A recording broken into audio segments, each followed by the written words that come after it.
Hi class, so we've come to the last section in chapter 1, which is time of day, and our learning objective is to convert between standard time and 24-hour time. So we've all started learning how to tell time by looking at a clock on the wall, where we had one hand would signify the hours and the other hand would signify the minutes. This is considered to be our standard time, or sometimes considered as the civilian time. So it's basically a 12-hour format, and it has the AM and PM symbols. AM meaning that it's the first 12 hours of the morning, and the second 12 hours would be considered the PM, which are the afternoon hours or evening hours. Military time is based on a 24-hour format. So its name is indicated because it's used among military personnel to avoid the confusion between the AM and the PM setting. The military time system is now commonly referred to as the 24-hour system. Most places around the world use the military time, while Canada and the United States use the civilian time, or the standard time as we call it. Here is a chart comparing the standard time to the 24-hour time. So again, the numbers are indicated 1 through 12. So 1 a.m. through 11 a.m. and then starting noon would be considered 12 p.m. And then we convert from 1 to 12, which is 1 p.m. to 12 a.m., which is indicated by midnight. In the 24-hour setting, we have 4 digits, so 0, 100, 0, 200, 0, 300, and then starting from 10, now we're able to go 1000, 1100, 1200, and instead of this converting to a 1, it continues on to 13, 14, and so forth until we reach our 24-hour time.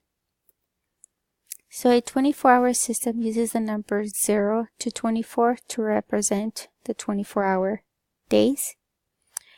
To provide consistency and prevent confusion, the 24-hour system uses 2 digits for the hour and then 2 digits for the time. If seconds are indicated, then we are going to start using colons between the hours and the minutes. And then another colon will be separate the minutes from the seconds. Times less than 10 a.m. will often be preceded by 1 or 2 leading zeros, so that the hours has 2 digits. So the start of each day is designed as a 0000 hours, or 0000, and midnight is designated as a 2400 hours, so 2400. These two designations are actually the same time, so some computer systems will accept times up to 24 hours and then require that the first minutes after midnight be entered as 0001, therefore skipping the 0000 time display. And just a brief note, in pharmacy as well as in healthcare, we like to use a 24-hour system to prevent errors, therefore not trying to figure out if a medication was given in the morning versus the afternoon.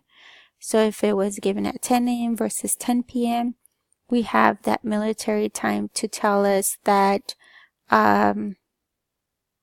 it was given at 2200, therefore we know that it was given in the afternoon, or 2205, or things like that. So we want to make sure that we know how to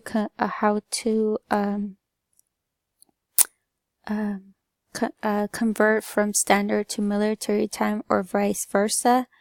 When you guys are going to be filling prescriptions in a pharmacy setting, retail setting, maybe in those instructions you will be putting the civilian time if it's supposed to be given at a specific time during the day.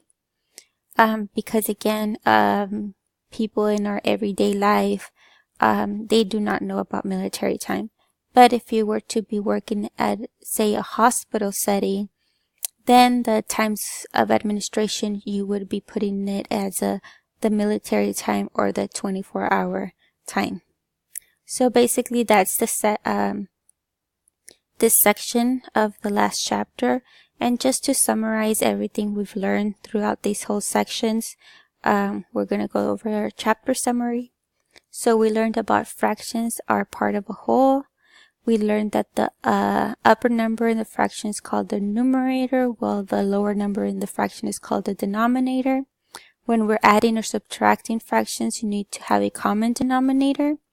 But when you're multiplying fractions, you multiply the numerators together and the denominators together. So again, we do not need to convert that denominator to be the same. We just multiply across. Numerator times the numerator, denominator times the denominator. When dividing fractions, you simply do the switcheroo of the reciprocal. Basically, when you switch the numerator and the denominator of the second fraction that you're multiplying, and just again multiply across. Common numbers can be found by factoring the denominator and comparing them. Roman numerals are used on prescriptions, and they may be written as either uppercases or lowercases letters. Usually when you're saying how many tablets, you'll use the lowercase letters. When you're talking about dispensing quantities, you're more likely to use the uppercase letters. Roman numerals are never repeated more than 3 times, so don't forget that. Roman numerals have a smaller value in front of a Roman numeral, have a larger value, should be subtracted between the final value. Arabic numbers use a decimal point to show the place values of digits in the numbers. Significant notation is a way to rewrite very large numbers and very small numbers. Okay, decimals may use a leading zero in front of the decimal point to avoid calculation errors. That's very important. That leading zero is very crucial when you guys are reading or multiplying milligrams or units of any type of medication. A trailing zero should never be used when indicating accuracy or a significant figure. So again, trailing zeros are anything after that decimal. You should avoid those because we don't want to get confusion if you write 10.0 milligrams and people may think that you are thinking 100 milligrams of a medication. Okay, so never use trailing zeros. Estimation is helpful in double checking results, but as an estimate should never be considered accurate. So again, it's only to double check your results to see if you're close enough to the calculation. It should never be considered an accurate value.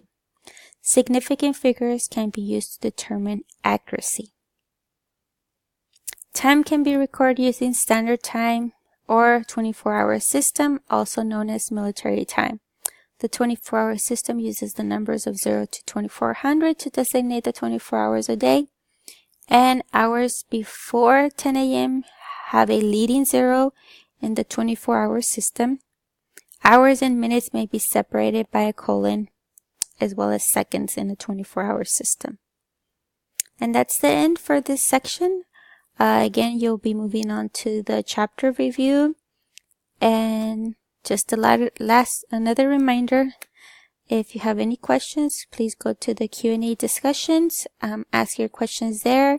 Fellow students can respond if they have the answers, or I myself will go in there and respond if nobody else has responded.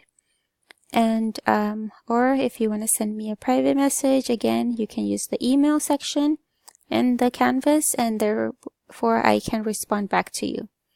And well, best of luck. And remember, on the chapter review, you have 3 attempts to get all the answers correctly. And well, we'll see you in the next chapter. Thank you. Bye bye.